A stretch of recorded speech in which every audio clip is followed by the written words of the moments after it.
தென்னாடுடைய சிவனை போற்றி என் நாட்டவர்க்கும் இறைவா தெளிவு குருவின் திருமேனி காண்டல் தெளிவு குருவின் திருநாமம் பெற்றால் தெளிவு குருவின் திருவார்த்தை கேட்டால் தெளிவு குருவின் சிந்தித்தல் தான் தொண்டத்தில் பரவார் திருவிழிகள் போற்றி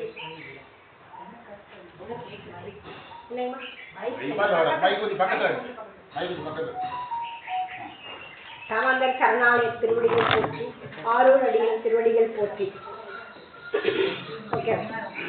சக்தி விநாயகர் காசி விசாலச்சுடன் காசி விஸ்வநாதர் முருகப்பெருமானை வணங்கி ஆரூர் அடிகள் பழித்தவாறு அடியேன் திருவிடை மருதூர் ஸ்ரீ மகாலிங்கேஸ்வரர் திருக்கோயில் வரலாறு பற்றி சொல்வதற்கு வாய்ப்பளித்த ஆரூர் அடிகள் பாதம் பணிந்து தொடர்கிறது.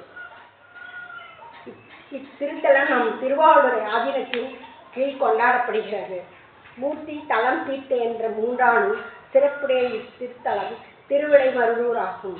தஞ்சை மாவட்டம் கும்பகோணம் மயிலாடுதுறை வழித்தடத்தில் இத்தலம் உள்ளது. திருவிடைமருதூர் திருத்தலத்தை திருஞான சம்பந்தர், அப்பர், சுந்தரர், மாணிக்கவாசகர், கருவூர் தேவர், பட்டினத்தடிகள், அருணகிரிநாதர், கவி காலமேகம் ஆகியோர் அடுத்த தமிழால் பாடி பரவியுள்ளனர். முக்கால்வாசி நம்ம திருத்தலங்கள் தேவார தலங்கள் எல்லாம் மூவர் பெற்ற தலங்களாகத்தான் இருக்கும். ஆனால் திருவிடைமருதூர் நால்வராலும் பாடப்பெற்ற தலம், அந்த ஒரு சிறப்புடையது. திருவாரூர் இத்தலத்தில் வரகுண பாண்டியன், பத்திரகிரியார் ஆகியோர் வழிபட்டு பேறு பெற்றுள்ளனர். பத்திரகிரியாருக்கு முக்தி பெற்ற தலமாகும். திருவாரூர் தேரழகு, நாச்சியார் கோயில் விளக்கழகு, திருவிடைமருதூர் வீதி அழகு என்ற சிறப்புடையது. நாமும் அடியார்களுடன் சென்று இத்தலத்தை தரிசித்துள்ளோம். 4 வீதிகளும் ஒரே அளவில் நேராக இருக்கும். 4 மாடங்களாக விளங்குகிறது. கீழே வீதி அருள்மிகு விஸ்வநாதர் ஆலயம், தெற்கு வீதியில் அருள்மிகு ஆத்மநாதர் ஆலயம், மேலை வீதியில் அருள்மிகு ரிஷிபுரீஸ்வரர் ஆலயம், வடக்கு வீதியில் அருள்மிகு சொப்பநாதர் ஆலயம், நடுநாயகமாக அருள்மிகு மகாலிங்கேஸ்வர பெருமான் அமர்ந்துள்ளார். ஆகலால் இத்தலம் பஞ்சலிங்க தலம் என்று போற்றப்படுகிறது. மேலும் 4 திசைகளிலும் 4 சிவாலயங்கள் அமைய நடுநாயகமாக திருவிடைமருதூர் திருத்தலம் அமைந்துள்ளது. கிழக்கே பானபுரம் அருள்மிகு பானபுரீஸ்வரர் திருக்கோயில், தெற்கே திருநீலக்குடி அருள்மிகு மானோக்கியநாத சுவாமி, மேற்கே திருபுவனம் அருள்மிகு கம்பரேஸ்வரர் திருக்கோயில், வடக்கே இடங்கொண்டீஸ்வரர் கல்யாணபுரம் என்று அழைக்கப்படும் அருள்மிகு இடங்கொண்டீஸ்வரர் ஆகும். இத்தலத்தில் மத்தியார்ச்சனம் என்ற பெயரும் வழங்கப்படுகிறது. வடக்கே மல்லிகார்ச்சனம் ஸ்ரீசைலம், தெற்கே திருவிடைமருதூர். இவ்விரு திருத்தலங்களுக்கும் இடையே இத்தலம் அமர்ந்திருப்பதால் மத்தியார்ச்சனம் என்று வழங்கப்படுகிறது. அர்ச்சனம் என்றால் மருதமரம். காசிக்கு நிகரான தலம் காவிரியின் தென்கரை தலமாகும். இத்தலத்திற்கு சீர்காழி போல 12 பெயர்கள் உள்ளன. சண்பகாரண்யம், சந்திரபுரம், வில்வவனம், தபோவனம், ஜோதிபுரம், சர்வஜீத்தபுரம், செல்வவிருத்திபுரம், தர்மவிருத்திபுரம், முக்திபுரம், இடமருது, வீரசோழபுரம், நைனிமிசாரண்யம் என்ற 12 பெயர்கள் உள்ளன. இறைவன் மகாலிங்கேஸ்வரர் இடைமருதர், மருதவாணர் என்று அழைக்கப்படுகிறார். மாணிக்க வாசகர் திருவாசகத்தில் இடைமருதுரையும் எந்தாய் போற்றி என்று பாடுகிறார். இறைவி பிரகத சுந்தரா சுஜாம்பிகை என்பதாகும். இது வடமொழி பெயர் தமிழில் நம் பெருநலமா முனையம்மை என்பதாகும். திருஞான சம்பந்த பெருமான் பெருநலமுனையினை பிணை செய்த பெருமான் என்று அம்பிகையின் திருநாமத்தை குறிப்பிடுகிறார்.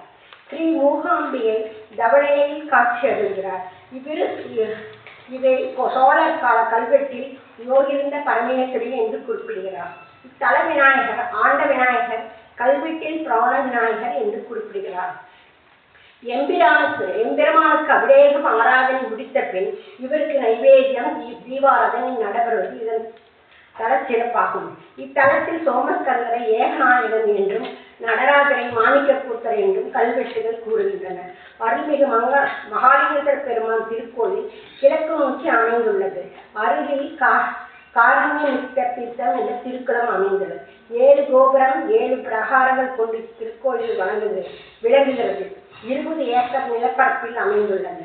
திருக்கோயிலின் கீழே சன்னதி வழியாக செல்லும் போது தென்புறம் விநாயகர் திருக்கோயில், வடபுறம் அருள்மிகு வள்ளி தேவாசேனா முருகன் திருக்கோயில் அமையும். கீழே கோபுரம் வழியில் செல்ல பட்டினத்தார் சன்னதியை தரிசித்து மேலே செல்ல அங்கு படித்துறையில் விநாயகரை வணங்கி செல்ல பலிபீடம், கொடிமரம், நந்தி மற்றும் சுதையாலான மகாநந்தியை தரிசிக்கும் போது அங்கிருந்து அருள்மிகு மகாலிங்கேஸ்வர பெருமானை தரிசிக்கலாம்.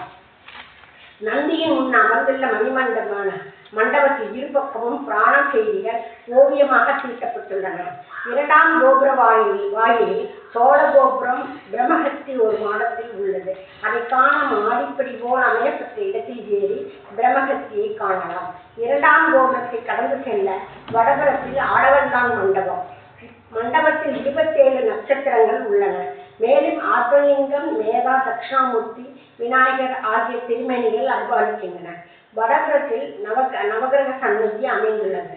மூன்றாம் கோபுரமாகிய பாண்டியன் கோபுர வாயில் சுதையாலான துவாரபாலகர் மிக அழகாக காட்சி தருகின்றனர். கோபுர வாயில் தென்புற மாடத்தில் வரவணபாண்டியன் திருவுருவம் அமைந்துள்ளது. அதனை அதிகார நந்தி மாடத்தில் விநாயகர் ஆகிய திருமேனிகள் உள்ளன. நான்காம் கோபுரம் துவாரபாலகர் திருமேனி அமர்ந்துள்ளது. அதனை கடந்து படிவழியாக இறங்கி தென்புற மேடையில் பாவை விளக்கு. இப்பாவை விளக்கு வரலாற்று சிறப்புடையது. சந்திரனும் எதிர்புறத்தில் சூரியன், உஷாதேவியும் உள்ளனர். பின்பலமாக வர 4 திருவுருவங்கள் 63 உற்சவ திருமேனிகளை காணலாம். அர்த்த மண்டபத்தில் போக சக்தி அம்மன் காட்சி தருகிறார். மகாமண்டபத்தில் 12 தூண்கள் உள்ளன. இவை 12 ராசிகளை குறிப்பதாகும். பலமாக வர கோஷத்தில் திரு தட்சிணாமூர்த்தி அருகில் அகத்தியரை தரிசிக்கலாம். தென்புறத்தில் சப்தகன்னியர் ஏகதரச்சித்திரங்களாக லிங்க வடிவமாக காட்சி தருகின்றனர். தென்மேற்கு மூலையில் இத்திருச்சன்னதி அமைந்துள்ளது.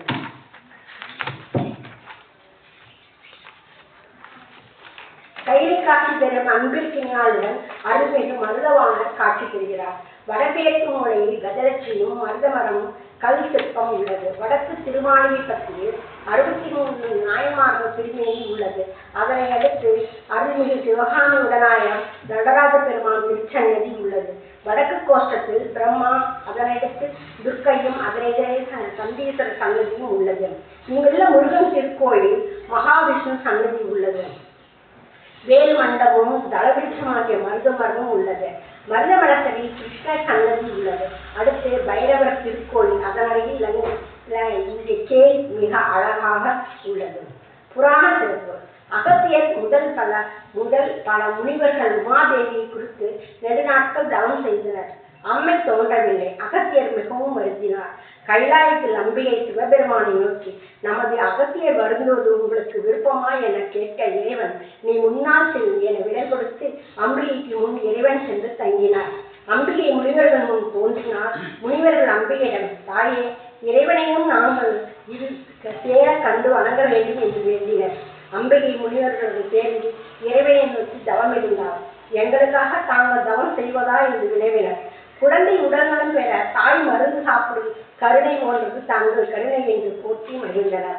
இறைவன் ஜோதிவடிவமாகவும் பின்னர் லங்க வடிவமாகவும் காட்சியளித்தார். முனிவர்கள் இறைவனிடம் முழு வடிவம் காண வேண்டும் என்று வேண்டினர். அம்பியின் தவத்திற்கு இறங்கி இறைவன் மழுவுடன் தலையில் பிரயணிந்து சிவபெருமானாக காட்சியளித்தார். சிவபெருமான் அம்மையிடம், தேவி, நம்மை பிரிந்து இத்தலத்தில் மெய்வருத்தி தவம் செய்தார். உன் பூஜையின் பெருமை காண வேண்டும். முதலில் வெளிப்படாமல் ஜோதி உருவாய் நின்றோம். இலிங்கமாக காட்சி தந்தோம்.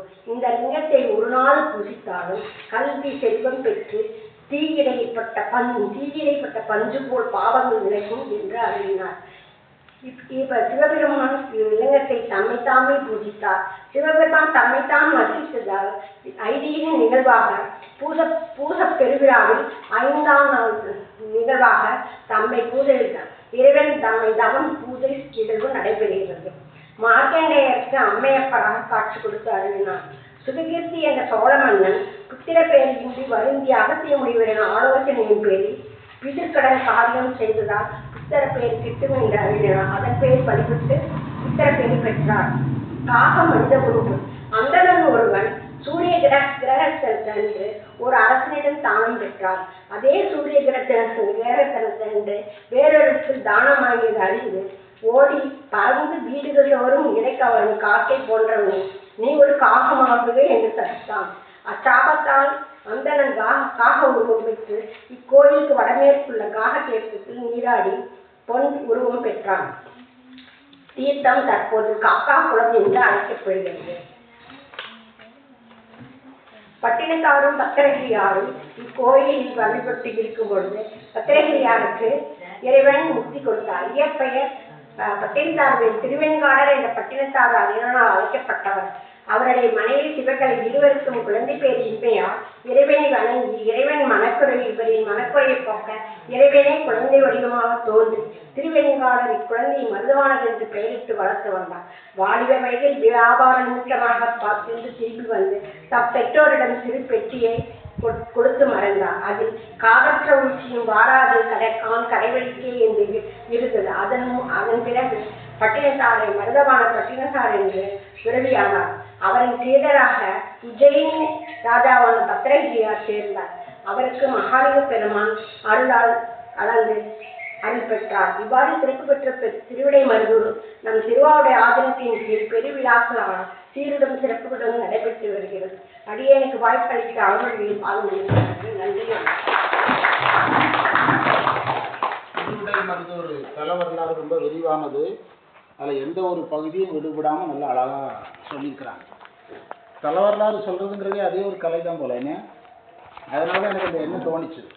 ஒரு முழு நாள் விழா எந்த கோயில்னாலும் சரி, தல வரலாறு ஒரு டீம், தல வரலாறு சொன்னவர்னு ஒரு டீம் வந்து தேவாரம் பேசணும், அடுத்த நபர் அடுத்து ஒரு டீம் வந்து மேடையில் ரெடியாக இருக்கும் பாடும். இது வந்து ஒரே நேரத்தில் நம்ம வந்து பண்ணணும். ஒரு 60 மாணவர்கள் மேக்ஸிமம் ஸ்ட்ரென்த் வச்சு பண்ண போகிறோம் 6 மாதத்துக்குள்ள. இப்போ தான் அந்த